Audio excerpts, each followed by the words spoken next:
5 minute बाद पता नहीं क्या से क्या हो जाए। लेकिन व्यक्ति घमंड अपने ऊपर बहुत करता है? आजकल बच्चे जो हैं नौजवान बड़ा अपने ऊपर अभिमान करते हैं। 2-4 दिन जिम चले गए, उनका शरीर फूल के है गो तैयार है, सामने से निकल के जा रहे हो। और आजकल हमारे जो बुजुर्ग हैं उनके अंदर तो संस्कार बहुत भरे हैं। लड़का कहूँ फौज में भर्ती होए लौट के आए और कहूँ सामने से बाबा निकल के जा रहे हो, कह दे लल्ला राम राम, तो लल्ला फिर अपने बाजू देखत हुए शायद बाबा ने हमने तगड़े तासु देख के राम राम करिए। लेकिन ये भूल जाते हैं कि ये हमारे बुजुर्ग हैं, इनके अंदर जो संस्कार हैं हमारे अंदर कभी नहीं आ सकते। और आप लोग बैठी है माताएं बहनाएं, जो आप लोगों के अंदर बुद्धि है वो आजकल की बिटरियों के अंदर नहीं हुई। क्योंकि पहली माताएं बहनाएं हर काम अपने हाथ से करती थी, लेकिन आजकल जो बिटरियां हैं इनके शरीर में बीमारी लगी रहती है। इसमें मम्मी हाथ में दर्द के, पैर में दर्द, बहू आई तो पेट में दर्द है, पूरा दिन डॉक्टर के पास ले जाओ। पहले माता बहनों के पास में इतने काम होते थे, सुबह 4 बजे से उठ के चकिया चलाती नहीं अम्मा, लंबी गोलबाई लोंगबाई अम्मा से कह रही हूँ मैं। हाँ, पहले चकिया चलाती थी, सबको आटा बना करके खिलाती थी। घर में कम से कम 10-10 भैंस होती थी, उनकी करती थी। लेकिन आजकल लल्ली कह देते हैं हमें भैंस को सिस्टम खत्म करो, यहाँ तक के चूल्हे को छोड़ दो, गैस चूल्हा ले आओ। हाँ, पहले देखा होगा बुजुर्ग, अभी बुजुर्ग हमारे बैठे एक लल्ला को सामने करती हुई एक झापड़ में कला मुंडी खाई जाए। क्योंकि पहले ये लोग जब खाते थे ना तो दूध और मट्ठा यही चीज खाते थे। लेकिन आजकल बताया है भैया सुगड़पाल भैया के दूध दही रबड़ी मक्खन की और रसम बदलती जाए, और भोर हो दही पप्पू मांगे चाय चाय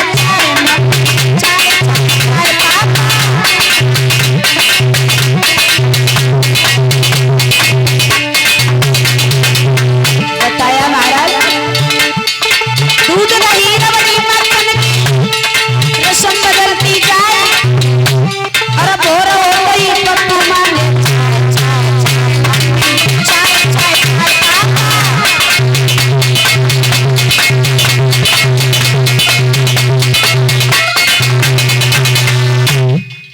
पहले महाराज दही दूध रबड़ी मक्खन खाते थे।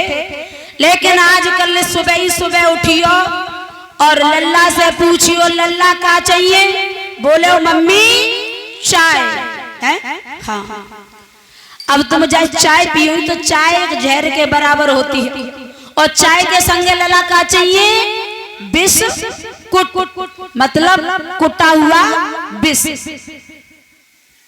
अब तुम बच्चे को छोटे से ही भाई बिस्कुट खबेयो चाय पियाओगी तो आगे चल करके जो कहां से भोजमी भरती है जे ताश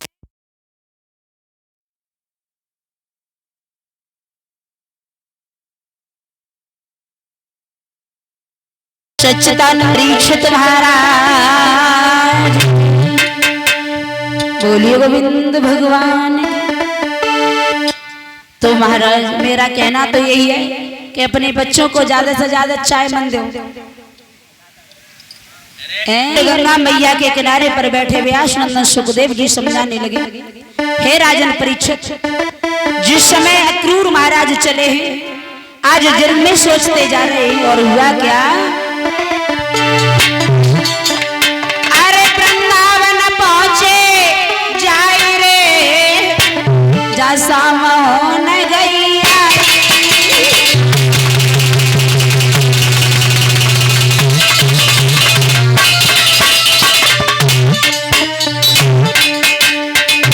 नंद बाबा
महाराज भैया बताया जाता है आज अक्रूर वहां से चले, चलते चलते चलते चलते शाम का वक्त हो गया, वृंदावन में पहुंच गए।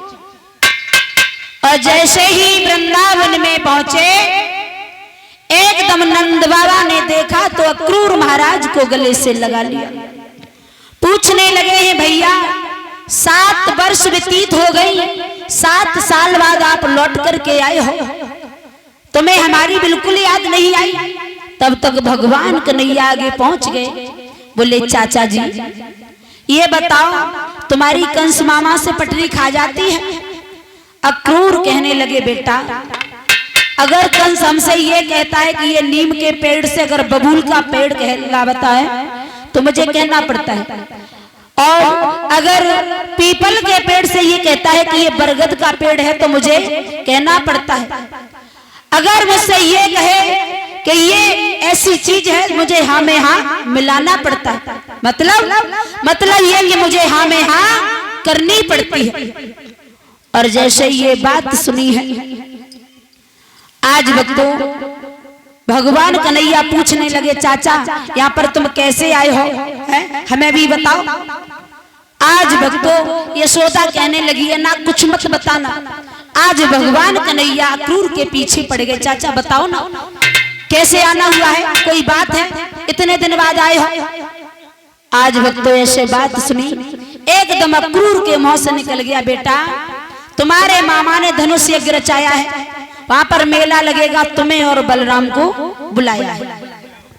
और जैसे ही ये बात सुनी अब तो भैया एकदम भगवान कन्हैया यशोदा मैया के पास पहुंच गए। बोले मैया मुझे मामा के घर जाना है। और देखा होगा माताएं बहनों ने कि अगर माताएं बहनों के भैया जब आ जाए तो बच्चा जिद कर जाते हैं कि मम्मी हम तो मामा के संगे जाएंगे नानी के घर है। भगवान कन्हैया भी जिद कर गए कि मुझे मामा के घर धनुष यज्ञ देखने जाना है, मेला देखने जाना है। और जब जिद की है इधर बताया जाता है सखियों को पता चल गया कि भगवान कन्हैया आज वृंदावन को छोड़ के चले जाएंगे। और जैसे ही इधर राधा ने सुना हुआ क्या आज राधा को